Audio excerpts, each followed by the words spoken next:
Welcome to RotoWire. And I just see we just went live, so guess what? We're replaying the intro.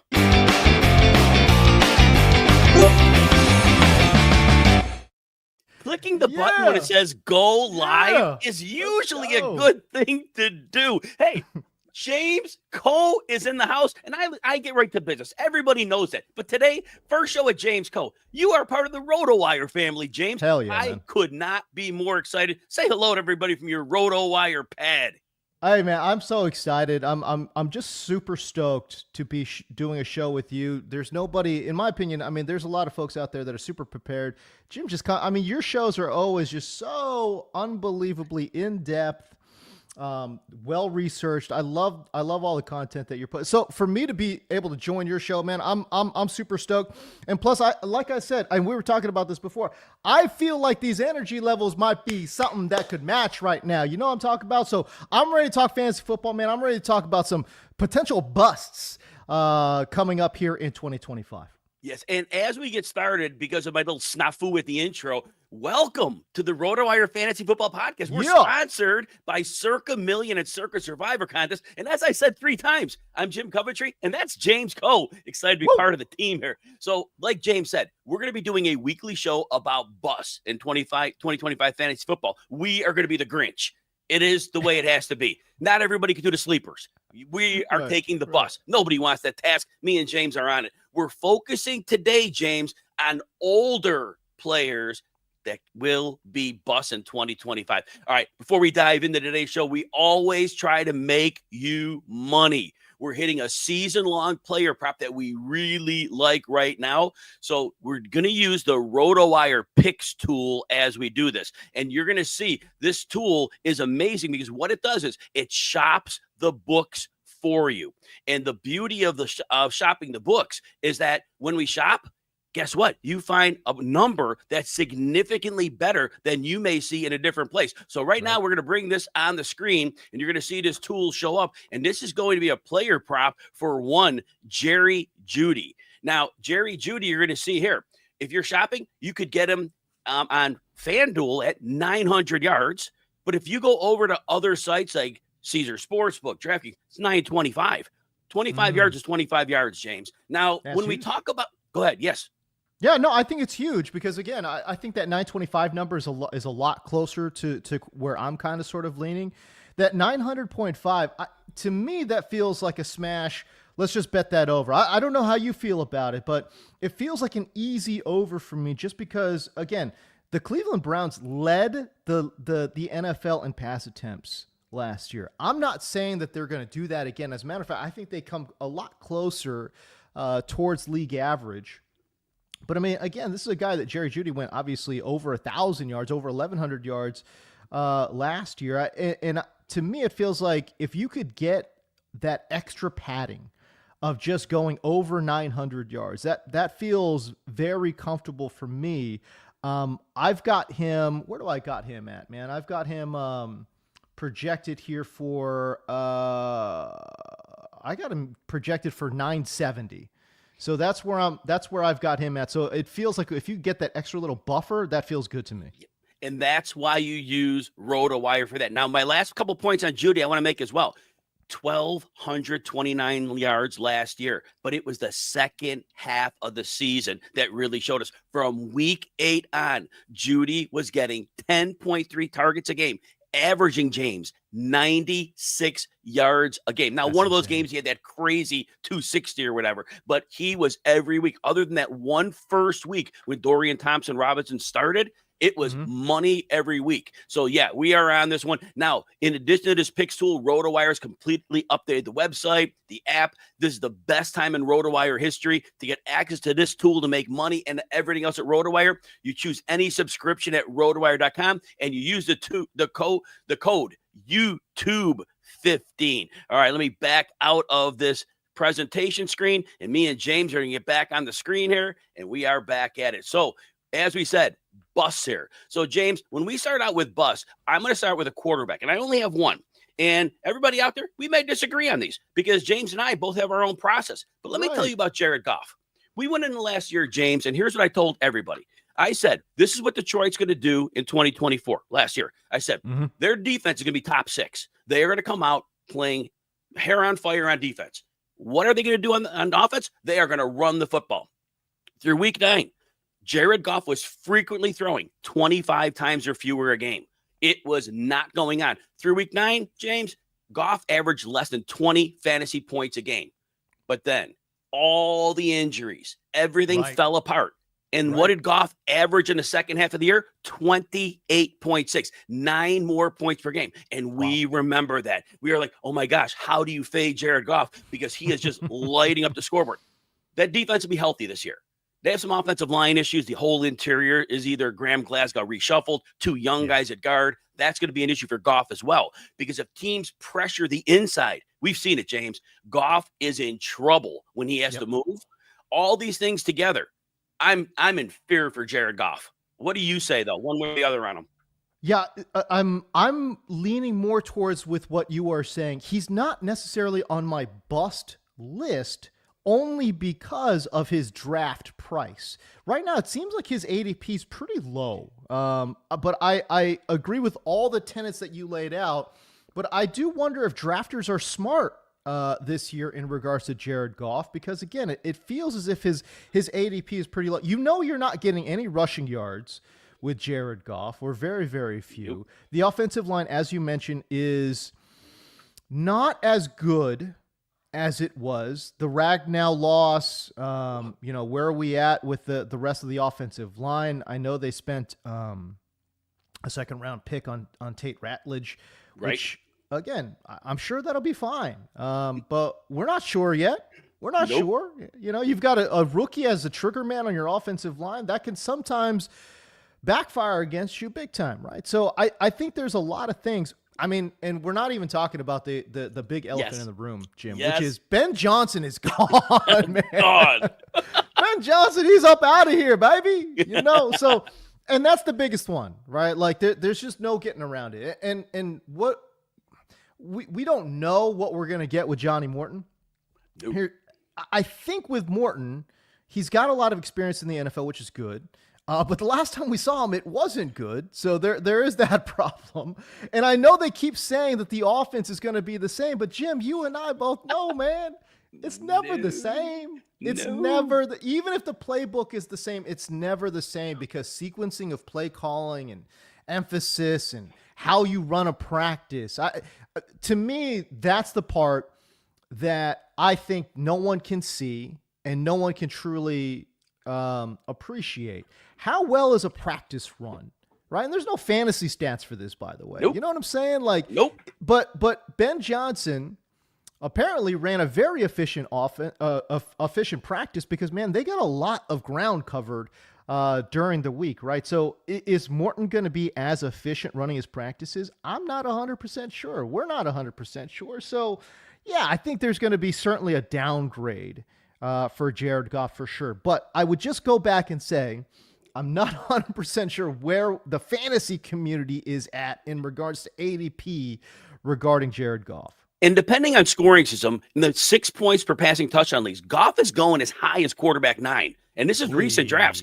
In regular 4 point per touchdown, he's going as quarterback 14. 14 is still tight, because at that point you're counting on him as, you're pairing him with somebody else who you want a safe option. And I think that's why people are saying quarterback 14. Let me get a safe guy to go with the volatile guy, like maybe a Justin Fields. But I don't think Goff is as safe. And you mentioned Ben Johnson. I want to add one thing to this. The big thing about Ben Johnson was when a team figured out how to get to Goff, Johnson knew how to get another escape route. Totally. That is the one Morton is not going to have a clue. No offense to John Morton. It's just that Ben Johnson, why does somebody get hired and lauded as a great coach? Because they are the magicians. The guy who steps up, if he was a magician, guess what? He'd be coaching the Bears. John Morton would be, but he's not. That's a great point. James, anything else on Jared Goff here? Well, I mean, I think it's fair to look at ADP too, right? Like, so when we're looking at some of these quarterbacks that are going, right? Like, where are they going in relation to, for example, like, I love Trevor Lawrence this year. I feel like Trevor Lawrence might be the most slept on quarterback in fantasy circles right now, because he's got Liam Cohen coming to town, right? And I get it. Baker Mayfield had that going on with Dave Canales the year prior, and then Liam Cohen just shot him into the next stratosphere. That's great. But why can't Liam Cohen do that to a far more talented quarterback in Trevor Lawrence? Plus, this is a team, right, in the Jacksonville Jaguars that invested in Travis Hunter. They've got BTJ. I actually think it's going to be addition by subtraction when you replace Evan Engram with Brenton Strange. And yeah, I think this offense is pretty loaded. I just think that Trevor Lawrence is one of the most slept on quarterbacks in fantasy right now. And then again, when you take a look at ADP, Jared Goff going around that CJ Stroud line too, that Dak Prescott line, that Justin Fields line. Again, I'm 100% with you, man. Like, give me Stroud, give me Dak Prescott, give me Justin Fields, definitely give me Trevor Lawrence. I'll shoot my shot with Michael Penix over Jared Goff. You know, I think, to your point, I don't think that Jared Goff should be a drafted player. In most redraft leagues, I don't think he should be a drafted player in most redraft leagues, because I think that he will give you replacement level stats this year that I think you will be able to find on the waiver wire. That would just be, again, just kind of sort of where I'm going with it. Now, James, I love your take on Lawrence. I see it a little differently. I want to hear what you think about this. So, Liam Cohen, was he the miracle worker? Now, I get it, Mayfield threw 41 touchdowns, and that was by far his best year. Yeah. But my line on Baker Mayfield is this. As a rookie, 15 games, I think it was 26, 27 touchdowns. He was very, very good as a rookie. And then the second year, Freddie Kitchens was overmatched. And then all of a sudden, everything went, right. The next year after that, though, Baker comes back with another really good season. Again, they were a run-first team with Nick Chubb, so he didn't have to throw the ball all over the yard, but he was very good. And then the fourth year, he tears up both shoulders and plays through it. And then the narrative came out. Baker Mayfield's horrible. Do away with him. The dude couldn't raise his arms, and he was the quarterback. And so then he had that weird year between Carolina and the Rams. But the 2 years since, the torn up shoulders and the year he didn't really have a team, 26 touchdowns with his first year at Tampa. And then last year, 41. And then we go forth. What was the situation last year? Cohen was great. The offensive line was phenomenal. Those tackles played their butts off. Oh, yeah. That's not the case in Jacksonville. Trevor Lawrence has been a horrible, in my mind, decision maker. As soon as a play looks like he doesn't want it, he either eats a sack or he throws the ball to another receiver, checks off it. Brian Thomas Jr., in 11 games with Lawrence, averaged 13 PPR points. Mac Jones, career backup, not an NFL starter. He figured it out. I'm throwing the ball to Brian Thomas. Right. Thomas went, James, from 13 PPR points a game with Lawrence to 23 with Mac Jones. Right. No, the targets went from 5.7 a game with Lawrence, 10 to 14 targets in every game with Mac Jones. Am I saying Mac Jones is good? No. But am I saying he said, you know what? What have I got to lose? Fire it to the superstar. We're banking on Trevor Lawrence, being able to make better decisions. Now, can Cohen make them quicker? Maybe. So I get your case, and I hope that one works. I'd love to see Trevor Lawrence succeed. But I see a few red flags. Going back to your point about Baker Mayfield and the fact that everyone kind of sort of slept on him, I do agree with that 100%. Because the one thing about Baker Mayfield is that, look, scheme fit matters, man. Scheme fit matters a lot, right? And what Stefanski wants to get done is not really what Baker Mayfield does well, which is, okay, we're going to go under center. We're going to run some play action. We're going to run gap scheme to the outside. We're going to run outside zone, right? But if you're going to run an effective outside zone run scheme, Stefanski smartly, obviously, and I like Stefanski a lot. I'm just saying, you want to get a quarterback that can turn his back to the defense, flip it out, go naked bootleg, and hit you on a deep seam, right? Like these are quarterback traits that you're looking for. That's not Baker Mayfield. Baker Mayfield needs to stand in a shotgun situation, read the defense, kind of sort of see what everything is happening in front of him, and then he needs to see it, grip it, and rip it. That's the kind of quarterback that Baker is. He's got to see it and then fire it. And I think he's got enough arm talent to make that kind of stuff happen, especially in the short to intermediate areas, right? So, and by the way, it's also fair to point out that his receiving situation in Tampa Bay was a lot nicer than his receiving situation in Cleveland. You want to talk about oil and water? Forget about the Stefanski Baker Mayfield. How about Baker Mayfield with Odell Beckham Jr.? That was just straight up oil and water. That did not work out. No. Oh my gosh. You just gave me some bad flashbacks. Because of that, I'm going to move on to some running backs here. But I loved it. You're right. Oil and water is right. Let's move to some running back busts. We are going to start out talking Joe Mixon, who turns 29 this year. Not so worried about the age, but it's there. Mixon already in June had ankle and foot injuries, expected to be ready at some point during training camp. That was per NBC Houston's Aaron Wilson. But here's the thing with Mixon, James, and I have called him for years. He's the great compiler. And for fantasy, nothing wrong with that. Always between 3.8 and 4.1 yards per carry, no matter how good or bad the team is around him, whether he has a good line or a bad line. He's had a lot of bad lines. I'm definitely going to give him credit for that. But here I'll say this. Mixon's efficiency underscored and really belied what was a great fantasy season, because he was scoring fantasy points.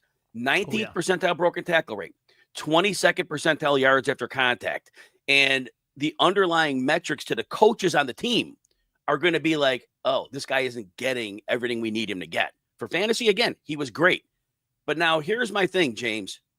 They bring in Nick Chubb, same age.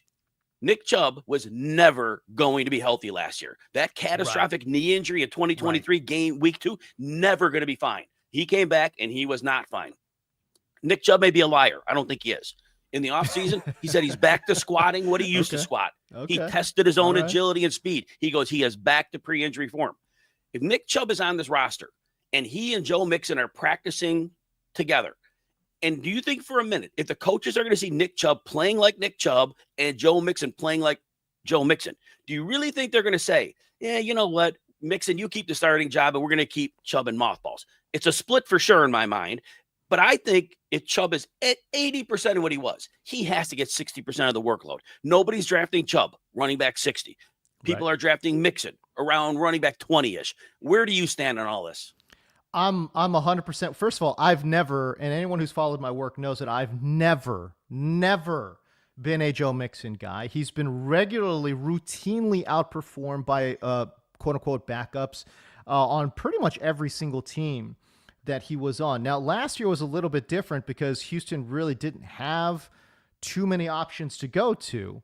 But again, as you mentioned, 4.1 yards per carry. That's the highest yards per carry average he had in 3 seasons. Yes. Right now we're thinking, okay, he's going to his age 29 season. They signed Nick Chubb. By the way, we didn't even talk about the explosive rookie that they drafted out of USC and Woody Marks. Look, I've done some running back charting. I've done extensive running back charting here for these prospects. Okay. And per my charting, Woody Marks is tied for the 3rd highest success rate on zone runs, right? This is what we kind of sort of want to see. We know that Nick Caley is going to be the offensive coordinator there for Houston.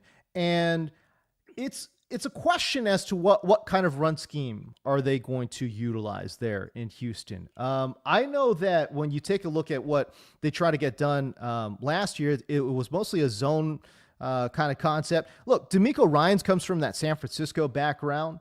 Right, so I would imagine Nick Caley, who I think probably still has a lot of zone run scheme stuff in his bag, will utilize some of that there in Houston. Now, they could go man gap just like the Rams did, primarily man gap. I just don't, when I look at this roster, I don't see a team that is good in man gap, right? Like they constructed this team here when you're talking about Joe Mixon, Nick Chubb, and Woody Marks.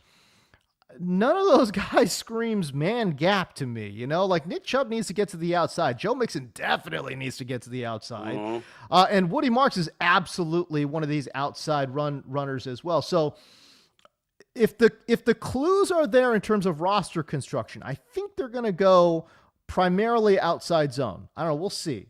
And if that's the case, Woody Marks was extremely explosive. and an extremely effective runner. When I talked about, again, per the charting, he had the third highest success rate on zone runs among the 12 charted prospects that I got to. And again, among those 12 charted prospects, he also led the class, Jim, in explosive play rate. So whether it's catching the football or running the football, led the class in explosive play rate. This is somebody who can absolutely make big plays for the Houston Texans.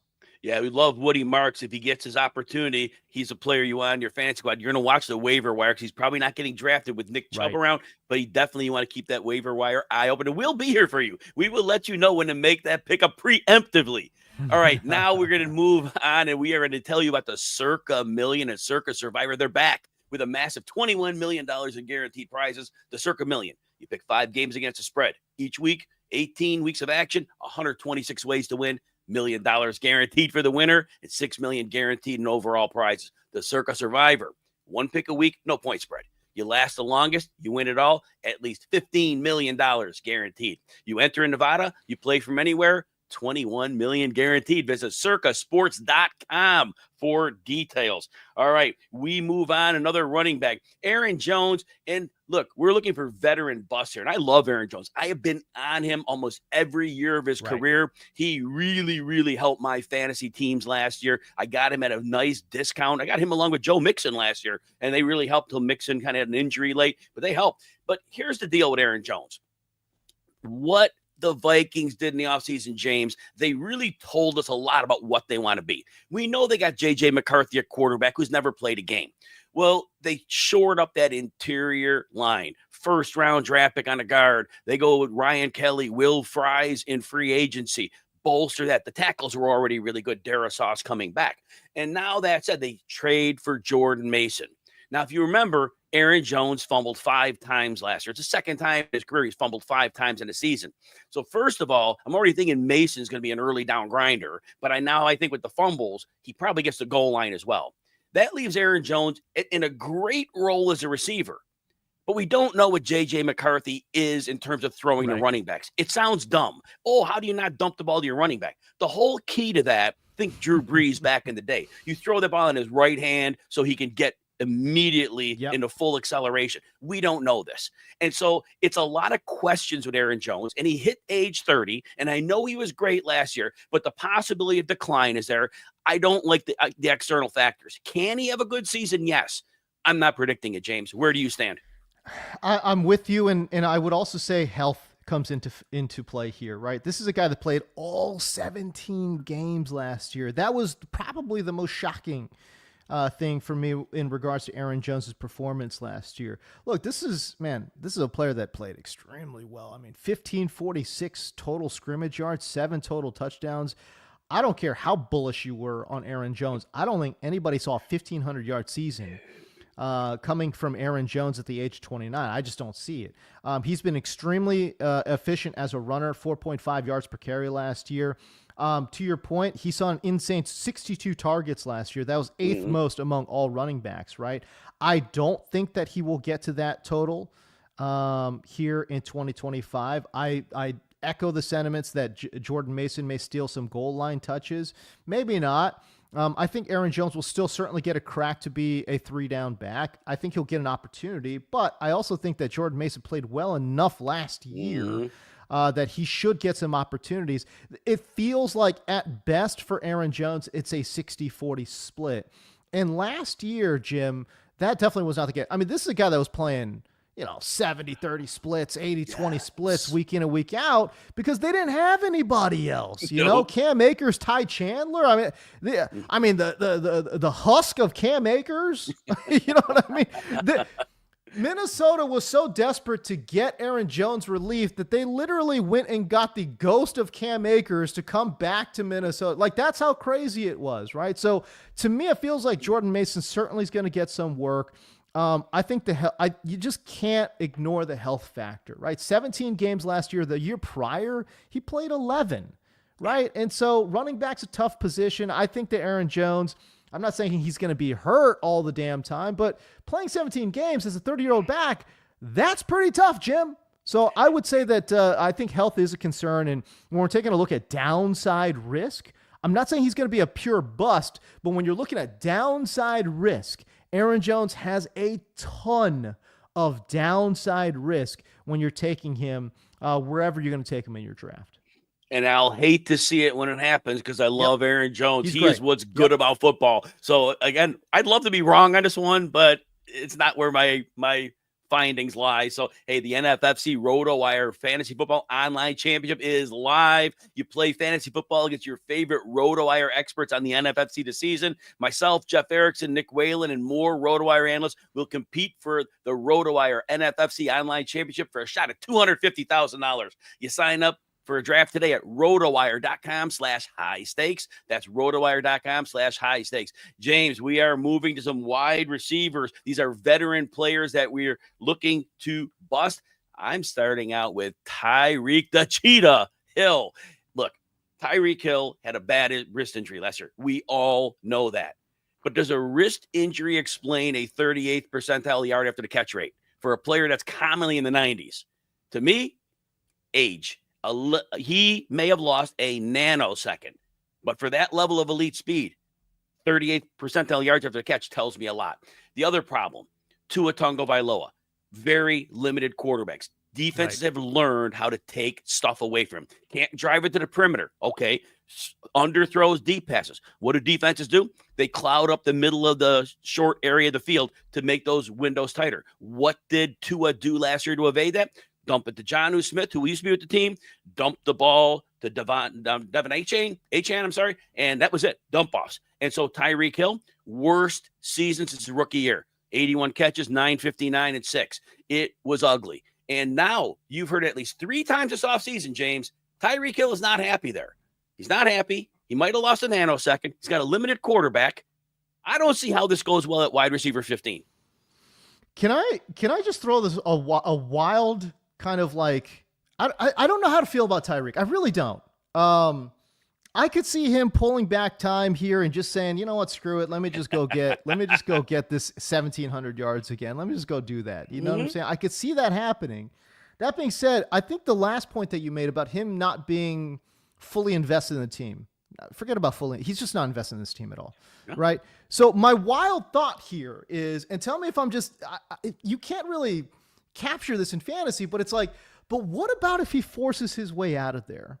What about if he forces his way onto a team like, I don't know, like let's say he goes to like New York, like let's say he goes to the Jets, right? Like he becomes a little bit more interesting, doesn't he? Like let's say he goes, there's a number of places that he could go where he becomes such an interesting player. I even look at somewhere like, let's say he goes to like Seattle. I think that would be such an interesting spot for Tyreek Hill to go to. So I'm almost feeling like if he can force his way out, his upside is still there. But I'm kind of with you that I think that if he stays in Miami, and obviously all signs point that he will stay in Miami, but I've talked to Tyreek a couple of times, man, and I don't think there's anybody better in this world than like bringing stuff to life than Tyreek Hill. Like he says it, if he wants it, he's going to go get it, you know? And if he wants to get traded, I feel like he's going to get traded. So I don't know. We'll see where he ends up going, but he's a huge wild card in fantasy this year. No question. James, one important question with that though. Last year, he signed a 3-year, $90 million restructured contract. I don't know about the logistics. How does that trade get made when most teams have accounted for their salary cap when we get to September? Because that's a big, big number to make fit. It is. And obviously a team would have to get very creative with restructuring their current veterans to make that work. But again, Jim, I think we've been around this game long enough to know that the salary cap is fake, you know, it's like, it's real, but it's fake, you know, like all of a sudden teams have money, you know what I mean? It's like, and again, it goes all back to restructuring veterans and kicking the can down the road and doing different things, turning turning bonuses or turning salary into signing bonuses, stuff like that. There's just so many different ways that front offices can get creative with their salary cap. So I don't know. Can't argue with that. I'll just shut up. I cannot argue with it. You're right. It sounded good in the moment when I said it. All right. We are going to take time to go over more busts after we take a short commercial break.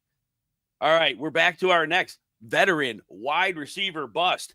Again, I love all these players. Love them. Terry McLaurin, he's going to be 29. I don't care. It's not old. He's fine there. But here's the thing, James, Terry McLaurin, even last year, yardage and catches, exactly the same player for 6 years. Always 77, 87 catches, always in that 1,050 to 1,150 range, always. Now, it had been 4 or 5 touchdowns a season. He had 13 last year.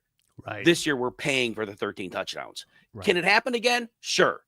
But now they have Deebo Samuel. Not that he's going to take a ton, but it might take some. If there's any regression in the offense at all, it's just we're paying for touchdowns. We know the yardage. We know the catches. But that's not wide receiver 17 or 18 cost. That's more like wide receiver 23 cost.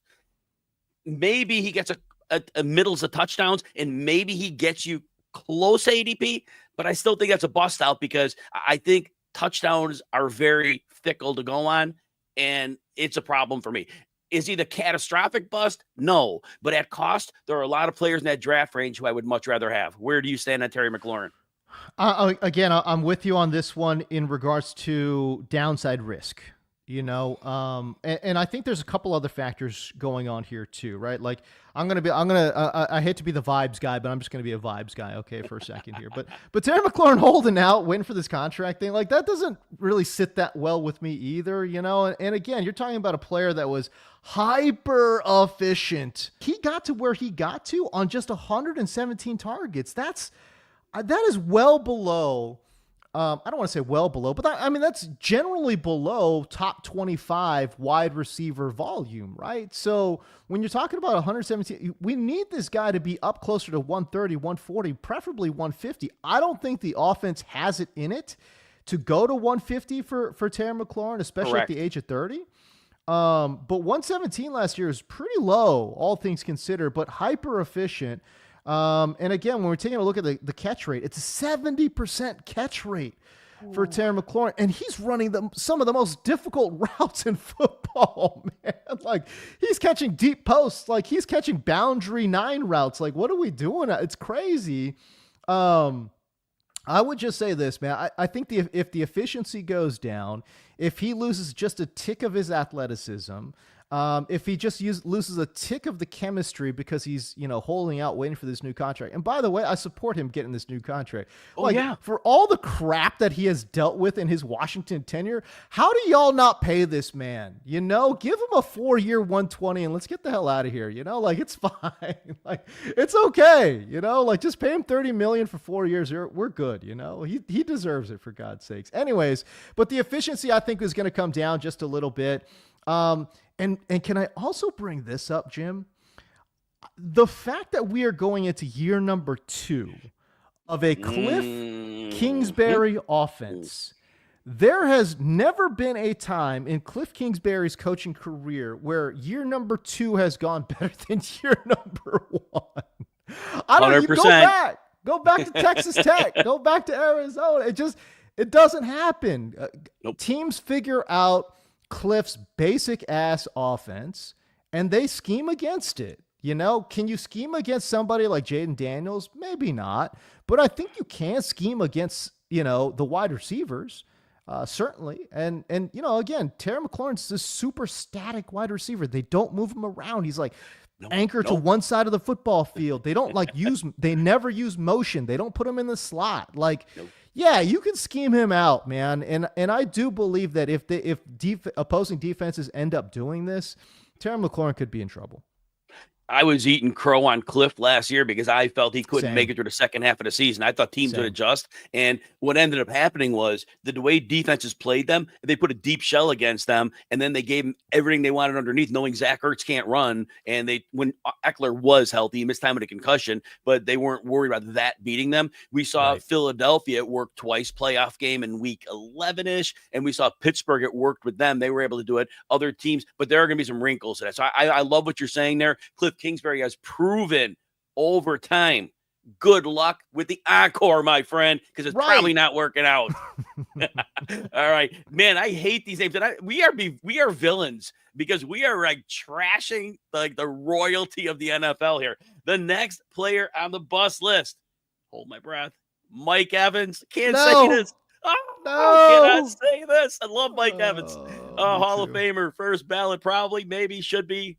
Anyway, another 1,000-yard season. Here's the thing with Mike Evans. I'm not worried about age 31. The way he wins on the outside, was he 6'5", 231? Good luck stopping. I mean, Baker Mayfield is certainly going to throw it up to him, and that's going to work. But here is a concern. I'm not worried about Chris Godwin's injury. It wasn't an ACL. It was a dislocated ankle. All talk has been he's going to be fine. Baker Mayfield, you go back to Cleveland with a slot receiver. Jarvis Landry was averaging 990 yards in the 2 healthy seasons they both played together. And then Chris Godwin last year was on that crazy pace. But here's the thing I want you to know about the pace. It affected Mike Evans because Mike Evans, before that Godwin injury, was averaging 3.7 catches and 13.6 PPR points. When Godwin went out, those 3.7 catches per game went to 7. Those 13.6 PPR points went to 21. Actually, the target, I'll give you the targets too. 6.5 targets a game under Baker. Before Godwin, 9 targets after that. So realistically, it became so about Mike Evans. Now, we were talking about an offense. Cohen's gone. I get it. But Baker's going to throw it to Godwin. But they have other weapons now. McMillan broke out late in the season. Ibuka got drafted first-round pick. If they're going to take targets away from Evans, he's going to be that guy that was seeing 6.5 targets a game, and that's squarely in play. His ADP, which is going about wide receiver 20, it's not going to make it there. No, I mean, if Mike Evans ends up seeing 7 targets a game, I think that's actually a victory. And for him to get to that level, man, and again, I just point to the efficiency overall at age, he's going to his age 32 season. I'm just not sure. I love your point about Chris Godwin, Emeka Ibuka, and Jalen McMillan. How much will they utilize some of these guys? How much are they going to get these guys involved? I think when we got to the middle point of Tampa's season last year, to your point, there just wasn't anybody there. I mean, they had to throw to Mike Evans because here's the thing. Jalen McMillan was an abject disaster in the middle portion of last year, right? Like the guy couldn't catch, he couldn't run, he couldn't do anything. He really came on in the last few games of 2024, but in the middle part of the season, Jalen McMillan was a straight up disaster. And I mean, they were trying to resurrect the corpse of Sterling Shepard to give them something, anything at the wide receiver position. Now they've got Chris Godwin back and healthy. I cannot tell you how much I love Emeka Ibuka. I know they've got him penciled in at the slot. I think he could just do more. I think he's great as a flanker slot player. And again, again, we go back to the vibes, okay? Like Liam Cohen is gone, all right? They bring in a dude, Josh Grizzard is the OC. Listen, Grizzard's never called plays at any level. He's never been an offensive coordinator at any level. Like he's never, you're saying he's never called plays? Look, that works if you're playing for Sean McVay. That works if you're playing for Kyle Shanahan. Yep. He's playing for Todd Bowles. No. I don't see a situation where that works. So again, this is not about Big Mike. Big Mike could go out there and have a whale of a season. Right. I'm not betting against him. I'm not betting against another 1,000 yards. I think he gets there again. But man, to say we're going to go in there with Josh Grizzard, a guy who's never called plays, going with a head coach in Todd Bowles, whose offensive, mindset is still stuck in the 90s. Like, I'm not there, man. I am not there with Tampa Bay this year. We didn't even talk about the running backs. I think they're going to try to utilize these running backs a lot. Yes. We love Bucky Irving. Rashad White is a grinder. Sean Tucker has even, done some explosive plays for them. So, yeah, I think the running backs get really heavily involved this year as well. Yeah, there's no question about it. This is going to be diversified. And again, when you said Josh Grizzard, there's a bunch of new coaches. I call it no serious coaching experience.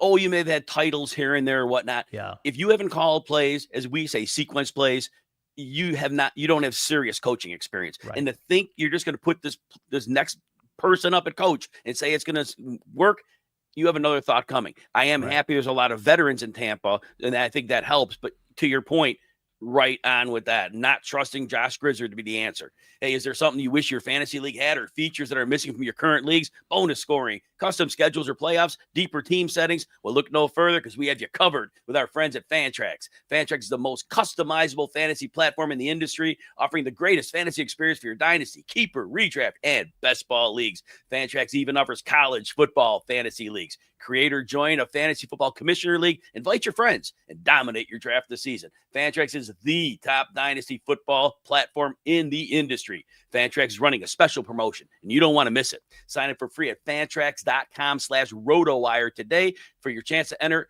and win a signed Jamar Chase jersey. You simply enter a new league or bring over your existing league for more chances to win.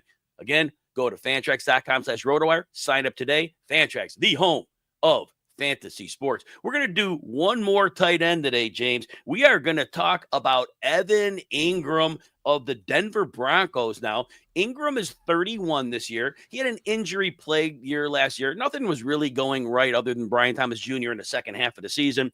Evan Engram, 365 yards in 9 games, 40 yards a game. That wasn't the Evan Engram coming off the huge year in 2023. Now, in Denver, we love the rhetoric. Sean Payton creates the Joker role. Taysom Hill, go back to the Reggie Bush and the Darren Sproles day. The Joker role means you get a player who can create mismatches and you weaponize that player. And Evan Engram fits the athletic profile. But James, here is the problem I see in Denver. And this goes across the board for their passing game. The defense, very good last year. They had flaws, but Dre Greenlaw in, Talanoa Hufanga in, first-round draft pick, Jade Barron in. James, I think this defense is going to be even better this year.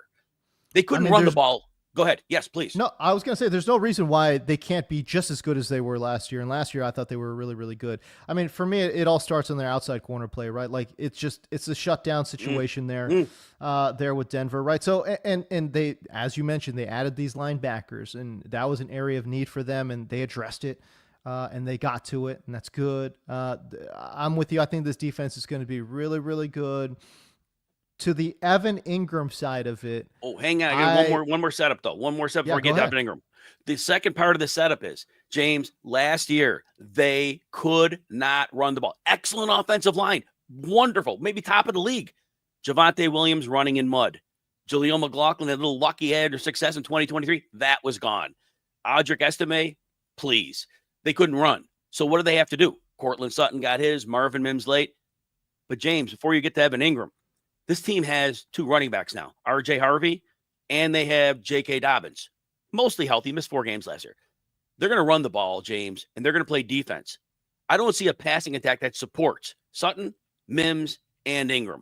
Now, I'm sorry I cut you up. I want to get that set up. Go right ahead.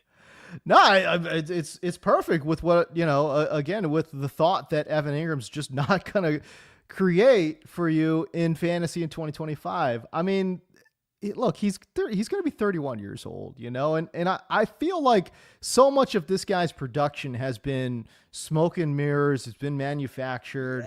Yes. I just don't think he's been that great of a player, to be 100% honest with you. And again, by the way, we need our tight ends to score touchdowns, period.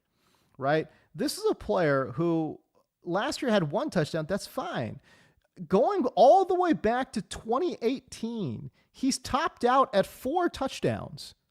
in a season. This is not a touchdown maker, right? This is not somebody that you're like, okay, well, I got to get into the red zone and I just got to toss it up and go let Evan Engram go get this ball. He's not that guy. Gentlemen, he's not that guy. Evan Engram is not that dude. So how many touchdowns will be on the board and available for Evan Engram? I don't see that many. And I'm going to be 100% honest with you, man. I actually think that he may not be a factor on this offense, like, at all. And maybe I'm wrong. I don't know. But I will go ahead and just not draft this. To me, he's on my do not draft list, right? 31 years old, man, in an offense that is, the volume's just not going to be there. They've got better options all across the board in terms of, pass catchers and running backs and stuff like that. I think that Evan Engram will be one of these waiver wire fodder guys that you can kind of sort of mix in, and that's it. Yeah, tight end 7 off the board. I cannot pull the push the button on that one. Not going to happen. James Koh, first show together. We have plenty more. We're back every week. Again, we're going to keep being the Grinch. We're going to be those wrestling heels. We're going to be Hollywood Hulk Hogan when he flipped over to the NWO. We're going to be throwing shade on the greatest players in the game week after week. James, how are you with that? Oh man, listen, I know I'm online as the sleeper king, but part of fantasy, the way you win is to avoid landmines, and if we can help the fantasy folks out there avoid some landmines, I'm all about it. And we're going to sneak some sleepers, and we're going to tell the company, all right, we're going to get you bust, but you know what? James will get you a couple sleepers in there too, because you got to win your league. You can't play not to lose. You got to play to win. Ask Herman Edwards about that one. All right, everybody. Thanks to our sponsor, Circa Resort and Casino. Thanks to you for hanging out with us today. James Koh, myself, very excited to work with James. We'll be back next week for another edition of the RotoWire Fantasy Football Podcast.